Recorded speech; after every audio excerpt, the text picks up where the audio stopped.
He's the creative director and co-owner of the Alinea Group and is one of the most celebrated chefs in the world. Hey everyone, I'm Cappy and welcome to Beyond the Plate. This is a podcast where we sit down with the world's culinary elite to explore their journey into the food industry and the social impact they have made in their communities. Quick note before we jump in. Today's episode is a re-release of one of our most listened to conversations. It's with Chef Grant Achatz. Some things have evolved since we first aired it, but the lessons, creativity, and perspective that Chef Achatz shares are just as relevant today. We wanted to bring this one back for anyone who may have missed it the first time. If you're new to the pod, welcome. If you've listened before, we're glad you're back. If you're just tuning in, don't miss Heard, our short audio newsletter that comes out every other Monday, right here on Beyond the Plate. I'm sharing what's on my plate, from culinary insights to restaurants and recipes, all in just a few minutes. Please enjoy this episode as we go beyond the plate with Chef Grant Achatz.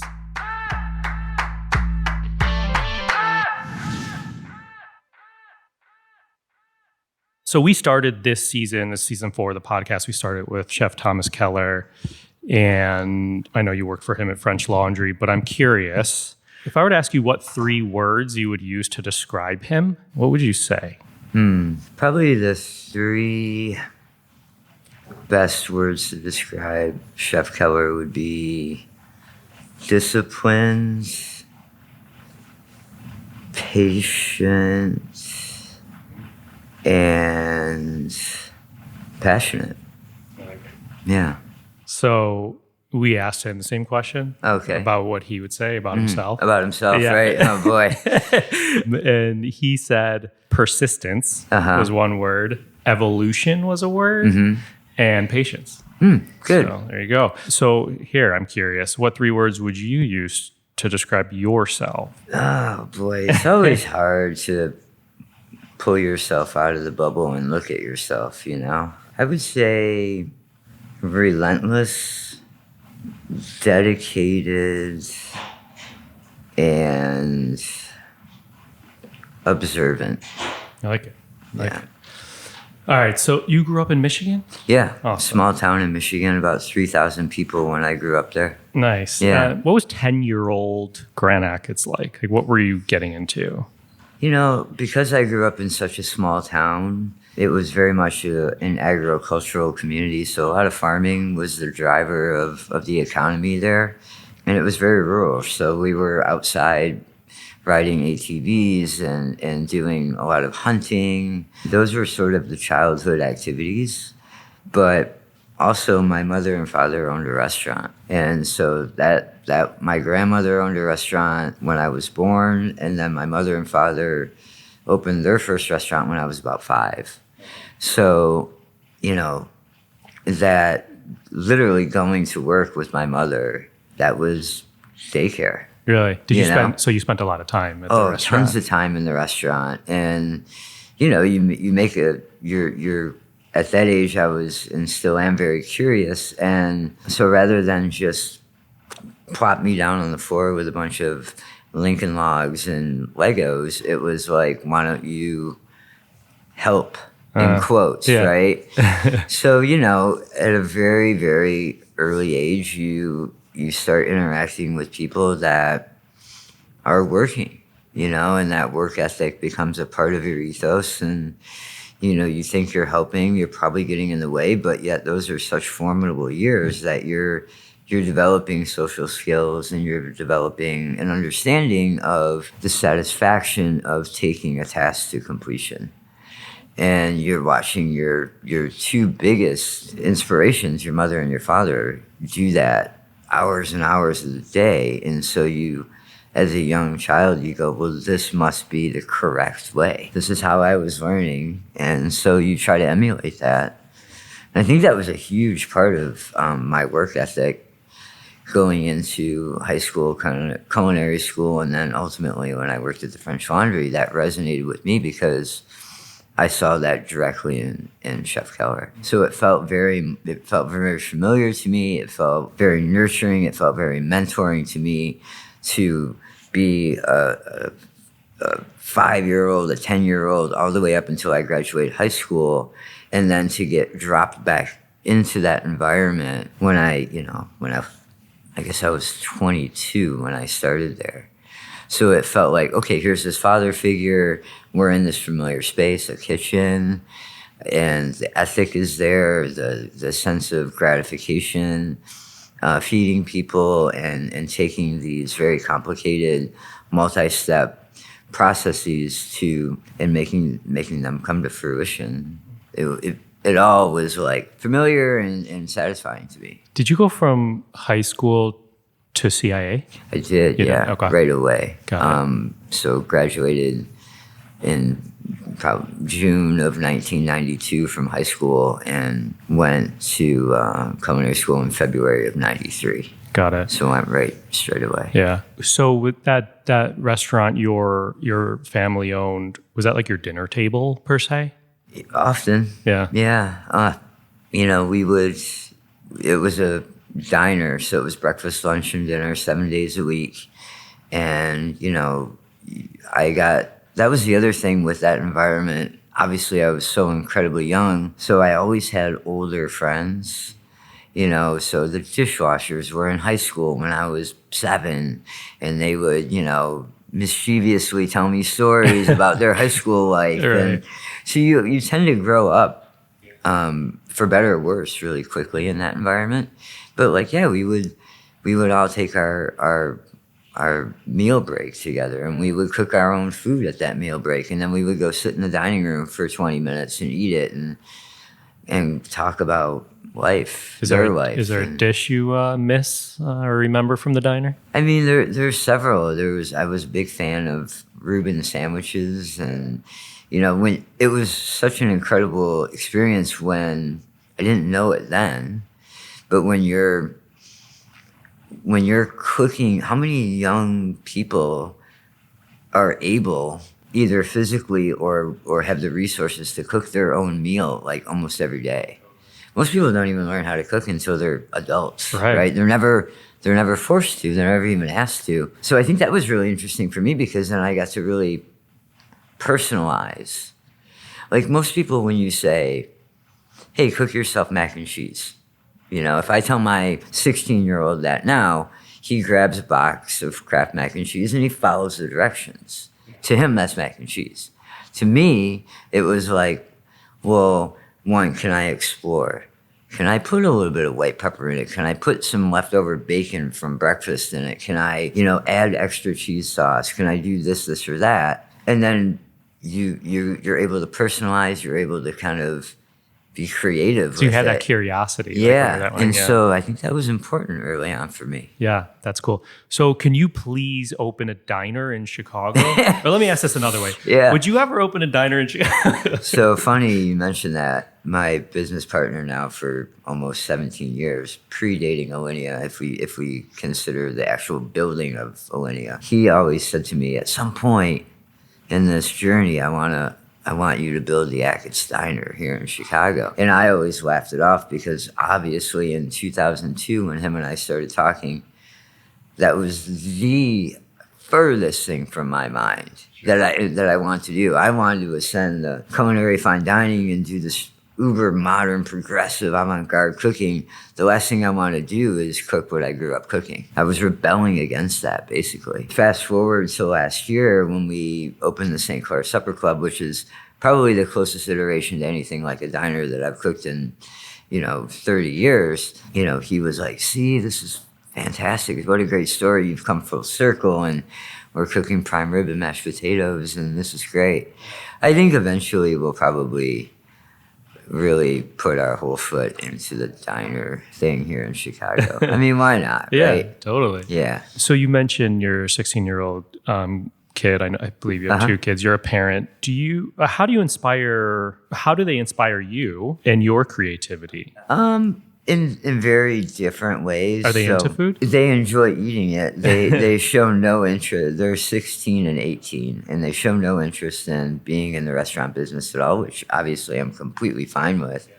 Whatever makes them happy. But yeah, it's been really interesting watching their arc through their teen years. When they were probably, say, around 6 to 8, they were super adventurous. Anything that I would put in front of them, we would go out. here in the city, or if we happen to be traveling together, anything I would put in front of them, they would just gobble up. But then inevitably you get into your teenage years and your likes become very narrow, pizza, Sure. that sort of thing. So that's been fun watching them kind of curiously poke at food and really enjoy it and not enjoy it, and me being the observer there trying to go like, well, why don't they like that? Like my 18-year-old's like, Dad, I hate cheese, but he loves grilled cheese and he loves pizza. So you don't really hate cheese, So what is it? What is that perception of hating cheese? So I try to think about it that way and then apply that to the 130 people that we have coming in here on a nightly basis. And if they themselves think that they don't enjoy sea urchin, what is it about it that they don't like? And how can I apply that to our cooking in the kitchen to maybe make it more approachable, or to think about it from a flavor perspective? Is it the iodine quality? Will they not like lobster? What goes with iodine to make it more appealing? Yeah. And, That's all so those interesting. sort of things. It's like creativity meets innovation meets challenge. Yeah, challenge, right? It's wild. Challenge is, like I say often, like in the kitchen and in the dining room, one of our best creative approaches is chase the impossible. That's like how the balloon came to be, and that's how the tabletop dessert came to be. It's like if you can think about something that is throughout culinary history never been achieved, and you put your effort towards that, even if you come really close to figuring it out and accomplishing it, that's like a huge win. But if you actually hit the ball and it goes over the fence, then that's something. Is it like a running list of the impossible for you, or is it like a random idea that pops up? I mean, it's both. Yeah. I mean, like we're talking about changing the gallery concept right now from what it is to something in like a month. And one of the things that we do, we create our own list, like you're saying. What have we never done before? What have we never done before because we think it's really hard, or that we think it's impossible? So like, weirdly, despite everyone's work ethic in this industry, or in any industry for that matter, people doing hard work is in fact hard. And so if you can chase that down, if you have the wherewithal, the stamina, the discipline to even consider approaching something that is a task that is extremely difficult, either from knowledge or physical exertion or organization amongst, the 80 staff we have here and the 130 people that we have coming in, to me, that's worth trying, because nobody's probably tried it before, So, we try to tackle those problems. Yeah, I like that. So when you're at home with your family, do you shut off from the restaurant? Very rarely. There's probably never a complete shut off. You go through phases where it's really hard for me to disengage at all. And that could be physically, where I work a few 7-day weeks in a row. So next thing you know, a month goes by and you really haven't had a day off. Or what is probably even more damning to personal and home life is when you do take a day off. Maybe today is actually a good example. Technically my day off. Oh, really? Obviously doing this podcast. And then I have a meeting here with the sous chefs, and then I have a meeting with my business partners down at our corporate offices at 2:30. And then I'll go home and I'll get on my laptop and I have a to-do list that I wanted to get done today. It might be some emails. It might be some 2-dish ideas that I had last night that I want to get on paper so I don't forget them. Next thing you know, it's going to be 7 o'clock at night and your day off is gone. And the people that count on you for that time, that attention, it's hard, it's hard. And it's hard for yourself too. Like, as much as they get it, it's still hard. Yeah. Like I woke up this morning, I went to the Equinox, I worked out, came home, showered, ate something, did some emails, came here. And again, next thing you know, it's going to be 7 o'clock before I'm free. And it's hard to have relationships outside of your profession if you don't really take that breaker and slam it off. Sure. Never been good with that. Yeah. Is there a moment or time that you realized you had made it as a chef? Oh, man. I mean, There has been, but oddly, that only lasts a second, a day, a week, or a month, Yeah. and it disappears because there's another obstacle, another challenge, or, like the most literal example would be like, I remember in 2010, I think it was, on the world's 50 best list, we came in number 6 in the world and we were number 1 in North America. And you're going, wow, like we eclipsed the French Laundry and Per Se and all these amazing restaurants in the US, and we did it. We did what we said we were going to set out to do. And then next year you fall to 17. Or you come home from London where the awards were held that year and you get an email from a diner that had an unpleasant experience. In fact, I think it was that year that very scenario happened, but instead of an email, I got a package in the mail when I came home from London. And I opened it up and it was a child's book, The Emperor with No Clothes. And there was a letter in the book from a gentleman that had dined at the restaurant while I was at the awards ceremony saying how it was all pomp and circumstance and the food didn't taste good and it was nonsense upon stilts. And so what I did was I still have it in my office right now if you want to see it. I framed the letter with the book and I hung it in my office. And it was like a lesson, like, whether that gentleman actually had that experience or not was irrelevant. It was just a constant reminder to me that the nature of this restaurant runs the edge. Like you were saying, like whether it's the interactive experience of the way we present the food, the aromas that are coming in, the custom serviceware, we always have to remember that we're a restaurant and the food has to be delicious and the service has to be comfortable and technically proficient. Otherwise, you can do the most crazy stuff, but it means nothing. Did you want to write that guy back and be like, sorry, sir, I just returned from being one of the top 50 restaurants in the world? No, but for sure I thought it. But I was like, look, Do you know if he's been back? Not to my knowledge. That would be amazing. The letter proclaims that he never would be.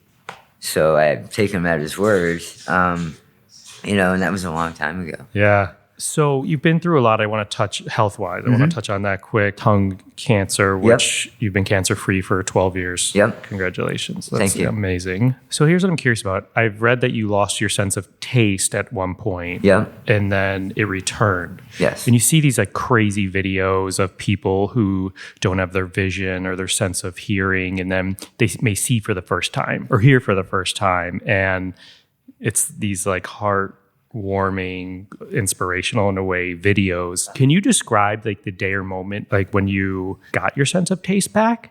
I mean, the thing with the taste perceptions for me, it wasn't a light switch moment where it all came back at one time.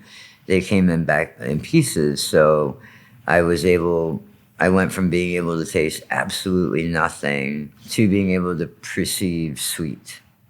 And that was it. So you could one day nothing, everything was like cardboard and sand. The next morning when I had a coffee and I was still very, very thin and the doctors were urging me to gain any weight that I possibly could through any means. So that meant a lot of ice cream and sugar and junk food because I had dropped to 129 pounds after treatment. I was throwing spoonfuls of sugar in my coffee in the morning, which I am not a sugar in my coffee person at all, but was just doing for the caloric intake, and I could taste the sweetness. And that was a revelatory moment for me. It was like, wow, it's actually going to come back, or at least this part is. Yeah. Now I can be a pastry chef, But then, a few months later, I was able to taste bitter, and then finally salt came back. And it was interesting for me as a chef. When you think of most trained chefs going into their tutelage or their apprenticeship or education as probably an adult, your taste buds are already formulated, your flavor memories are already there from going through your childhood, and now you're just learning how to cook. So it's kind of a weird thing. You have the tools, but you don't really know how to build anything with them until later in life. For me, that's the experience that I had having my taste buds, going through childhood, making those flavor memories, going to culinary school, going to the French Laundry, learning how to apply them to a trade, and then having them all go away and having to relearn it was a very interesting process to be a chef. So imagine if, you had all of you've cooked, you went to school, you worked in restaurants, like a pinch of salt in your hand, you look at a pot, you throw that pinch of salt in that pot of chicken stock in your head before you even taste it, you kind of know how salty it's going to be. Well, I had to kind of go through that all the way again in the reverse, which was incredibly educational for me as a 33-year-old culinarian. It taught me a lot about the synergies of flavor, how sugar and salinity go together, how balance and salinity go together, because you never are able to really pull them apart as an adult. So it was cool. Yeah. I wouldn't recommend it, yeah. but it was cool. Interesting. Yeah. How did you keep going? Like during that, like how do you keep your hopes up and keep going? I think, it was a combination of things. I don't think it was a Superman type moment. I think it was, opposite at the times. There was certainly periods of desperation and isolation where you're just like, well, if everything else is going to be stripped away, I need to really hang on to that one thing that means a lot to me. There was a lot of determination. There was a lot of proving people wrong. Like when you think of Alinea, I can't tell you for better or worse how many people when I left the French Laundry and they knew what type of cooking I was going to do, they flat out would tell me to my face that you're going to fail. Nobody wants that kind of food. Sure, Ferran can get away with that in Spain, but nobody in America wants that kind of food. Land at Trio in June of 2001 and come in as this young kid, 26 years old, trying to blow the walls and the ceiling off the food world. So everybody's saying this is going to be terrible and you're going to be out of business and you're going to be crawling back to the French Laundry and cooking classical French food in a matter of months. And then 9/11 hit, a couple months later, and everybody was retreating to meatloaf and mashed potatoes and comfort food because our whole world got flipped upside down and they just wanted something that they were familiar with. So then it further exaggerated that sense of we don't want anything risk-taking, we don't want a challenge, we want comfort, but you just stay the course. So I think that set kind of my path of like, if somebody tells you you can't do it, you have to really go for it, Yeah, I get that. And like then I've had a few big instances in my life where that's happened and I'm like, oh, really?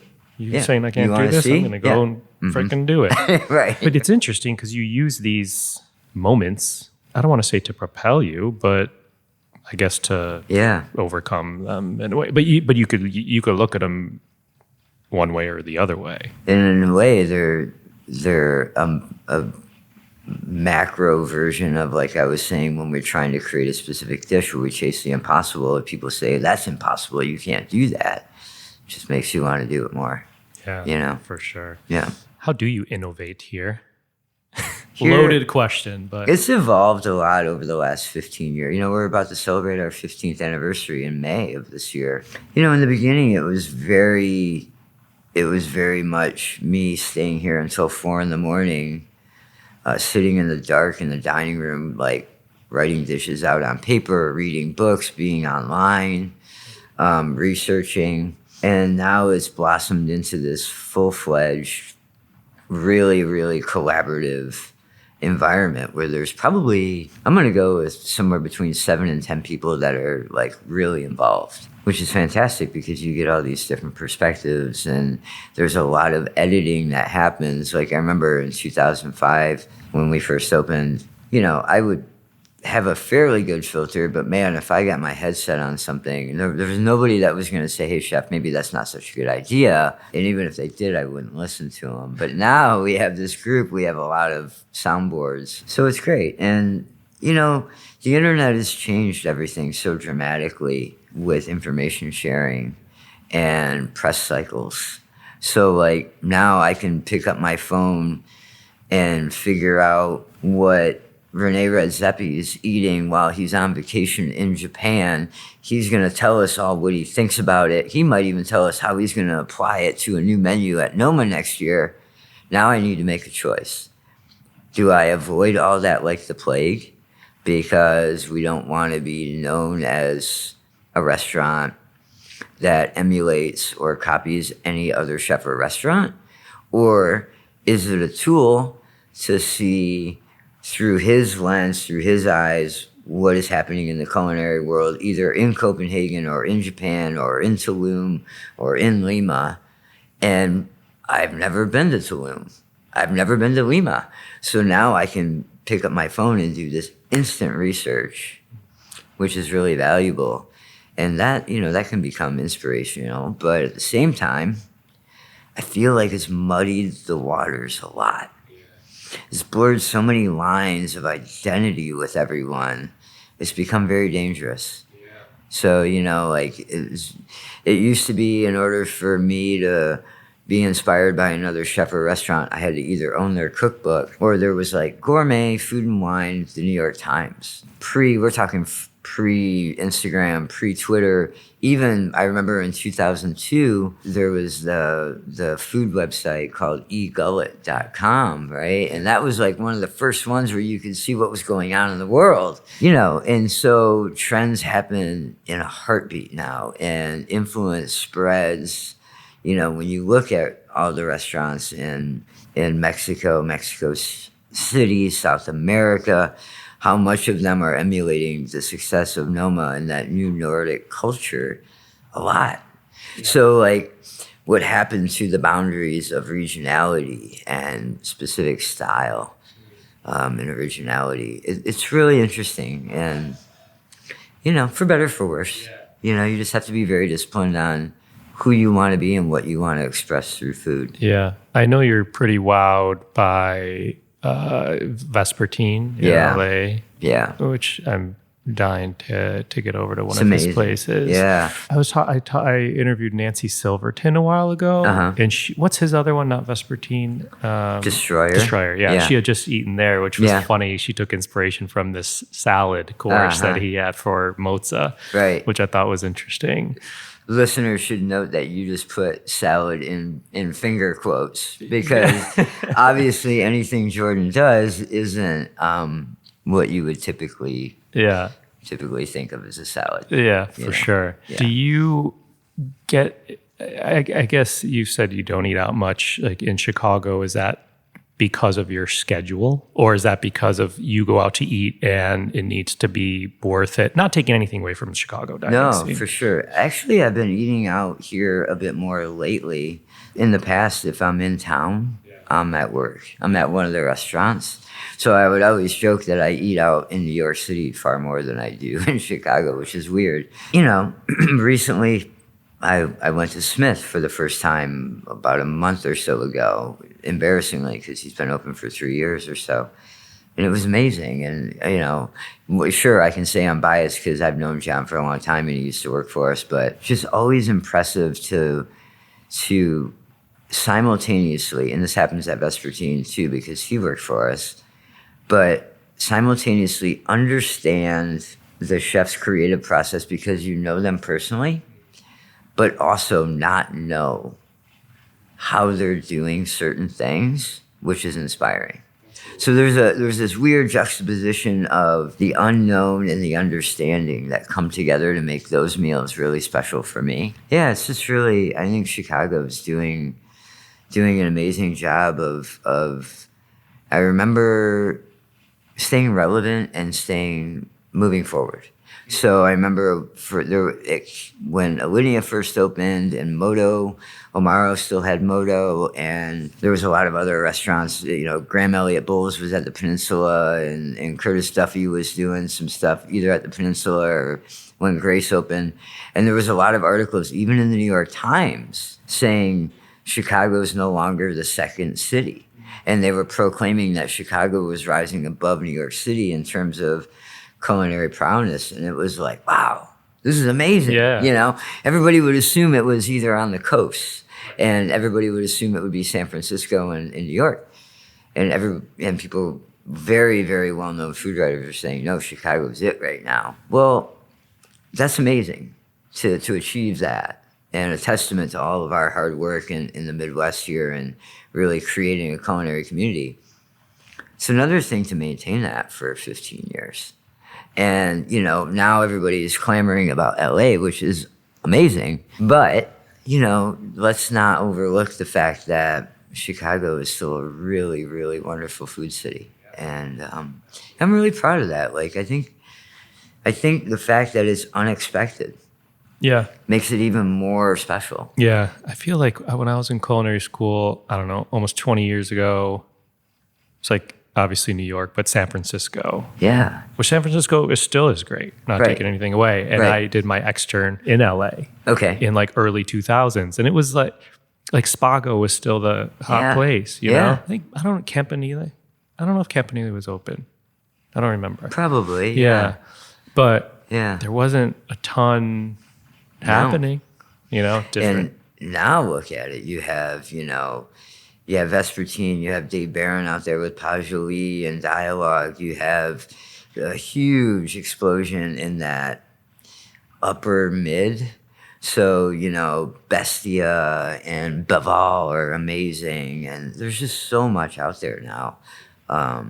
It's great. And man, the weather is... Yeah, trust me. My wife and I both lived there separate times. And every time we land, we're like, why the hell do we live here? Why? Yeah. We mentioned earlier the gentleman that's shocked he didn't like Yelp. I don't know if Yelp was around yet, but sent you, the book and all that. So I have to imagine here, every dish or component is thoroughly tasted, tested, before service. So I'm curious your perception, or if you read reviews, because something like that, I suppose you go one of two ways. It's like this person doesn't know what the F they're talking about on one side, and on the other side, it's like, wait, I'm reading through this and something may be off, and you kind of have to go back to that night and see. Is there something to fix? I think that's also evolved. When I was young and a lot more immature, I would get viscerally upset about anything negative, right? And I would simply dismiss it as they don't know what they're talking about. Now I think you have to do your due diligence and investigate, because the fact of the matter is, we're a busy restaurant 7 nights a week, and people make mistakes. So every day at around 4 o'clock, we put up every component of every dish on the menu goes up to the pass. And myself and the chefs, the sous, the executive chefs cuisines, taste our way through it. And a lot of adjustments are made.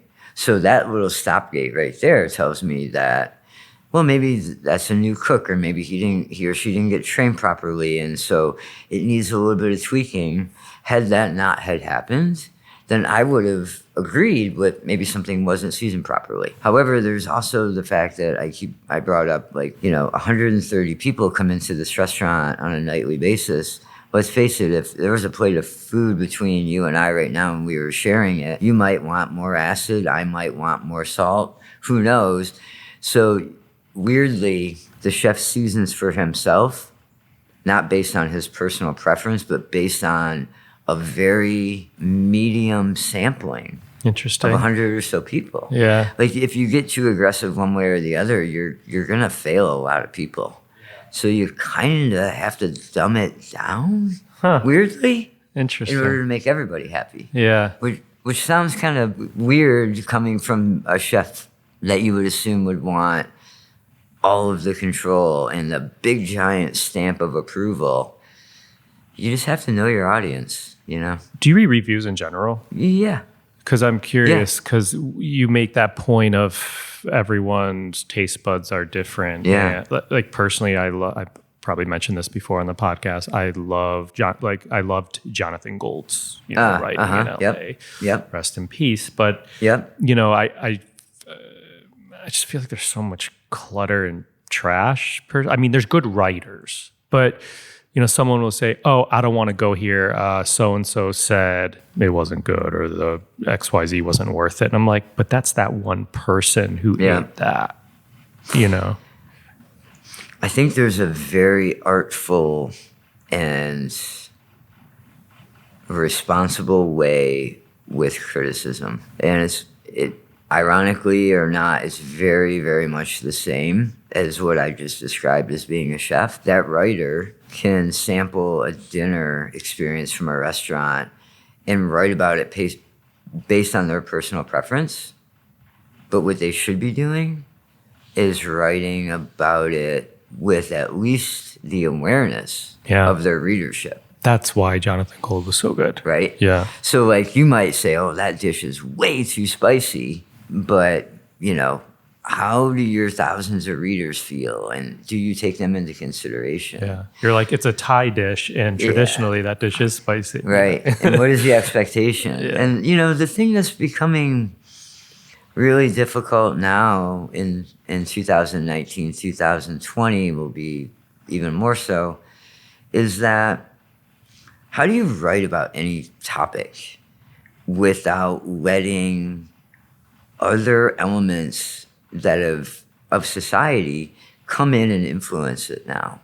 So, which could be good or bad. So like, all of the movements that we've had in society, if you're writing about food, say, and there's been a lot of debates with food writers and everywhere from Austin to LA to New York. Some people will refuse to go into a restaurant and review it if the chef or the owner has had lawsuits put against them for harassment or inequality in pay or that sort of thing. These are all really tricky things that we're all still trying to figure out how to navigate because they're so new.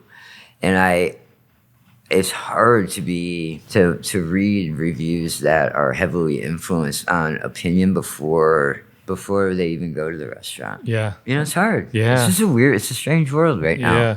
And we're all acclimating. You know? So on the flip side, you've received an incredible amount of accolades. What's your point of view on them? Do you celebrate them? That's also changed a lot over the last 15 years because, the internet has changed a lot of the legitimacy and power of some of those awards. Maturity and of myself and the restaurant has also changed the perception. Look, it's never ever bad to be told that what you've put your life's work in is appreciated, for sure. And it's really cool for me to have a team here at Alinea or of 100 people. And when I think of Next and Royster and the Aviary, people really devote themselves to the passion that we provide every night. So whenever we get a restaurant award or if I get a specific chef award, it really makes me feel good because we've had so many people come together for a unified goal, which is pretty rare. Like when you think of a sports team, it's the easiest analogy. If you have a basketball team, there's 5 people on the court. Like they have to work together as a team to achieve the goal. There's 100 people here that have to do that. That's crazy. Yeah. And if any one of them is not fully committed, then there's the opportunity for it to break down. That's a tremendous achievement on all of our part. Interestingly, it doesn't drive. Like I remember when in 2007, when we first got on World's 50 Best list, our website crashed. We had so much traffic. It doesn't move the needle that much now compared to what it used to. Now imagine our Chef's Table episode on Netflix. Still, that was 4 years ago? Yeah. Still to this day, when I come out here and do the desserts on these tables, I'm going to go with 6 to 7 out of 10 tables mention that show. That's so great. I mentioned it to Nick because I watched it a little while after it aired. And I mentioned it to Nick at like a beard event a couple years ago. And he looked at me and smiled. He's like, the gift that keeps on giving. Yep.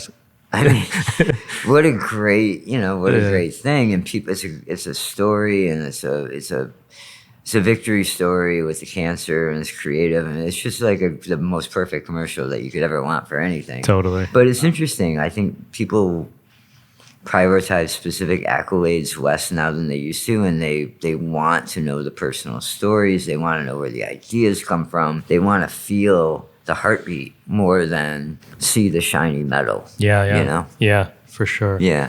So this last section here is on social impact and giving back, and all of our guests and chefs and restaurateurs do it in their own way, in different ways. Are you still coaching for a Boku store? Not directly. I'm involved like on an advisory level. Got it. I was curious because like that was a huge thing for Chef Keller and mentoring the next generation. Right. I was curious, like, is that part important to you? For sure, and it's increasingly so as I get older. I'm only 45 now, but having that Alinea has been open for 15 years. But more importantly, I think the young cooks that are coming into Alinea now at the age of 22 are very different than the 22-year-old I was when I entered the French Laundry, and the industry is massively different. So the mentorship now is way more important, I think, for the future of the culinary industry. It needs some nurturing right now. So that's something that is coming up more and more on my radar, just for the industry specifically. Got it. Yeah. So could you tell me about any other organizations or causes that you're proud to support? Yeah, we funneled all of our resources, both time, financial, directly to the University of Chicago, specifically for cancer research. Obviously, very close story to me. So I think every year we at least do one benefit dinner here at Alinea where all the proceeds go to research for cancer care and prevention. I think we've raised well over $2.5 million for them over the years, because that's very much, I went through a clinical trial. Had that clinical trial not previously been developed by research dollars, then my outcome would have been radically different, right? So I can understand and appreciate that 10 years from now, 15 years from now, the money that we're raising, there might not even be head and neck cancer. It might be a vaccine. It might be treated like with a simple shot instead of weeks of radiation and chemotherapy that I went through. At Next right now, we're doing a portion of our sales on a nightly basis are being directed right to World Central Kitchen, which is Jose Andreas's foundation, benefiting a lot of communities in need around the world. So he's done a tremendous amount with the wildfires in California, the hurricanes in Texas and in Puerto Rico, and earthquake relief in Haiti. And so what's interesting to me with him, with us supporting his foundation, with me being very vocal about cancer research, both directly to University of Chicago, but also in the memoir and the various articles that have been written about me and being open about the story, chefs now have a tremendous platform. Where if you think 25 years ago, before Food Network, before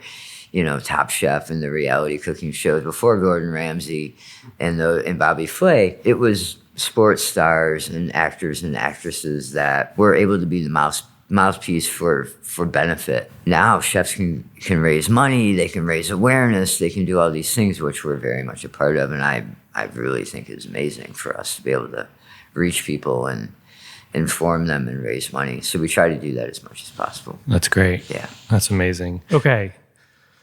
Could we do a quick speed round here? Yeah.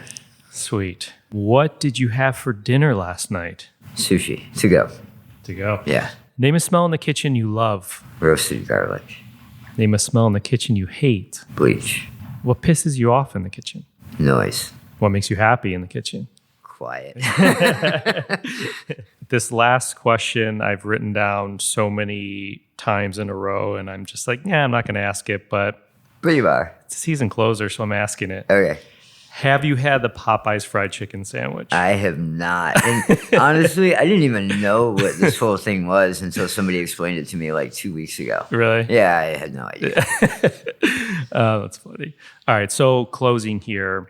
We've talked about Thomas Keller a lot, and during our episode 1 this season, he mentioned to me that you once said to him, like, there's somebody today in your kitchen at Alinea that's going to blow you out of the water. Uh-huh. So for the young cook, captain, server, hospitality, culinary student out there that's read about you, watched you on Chef's Table, what advice do you have for them?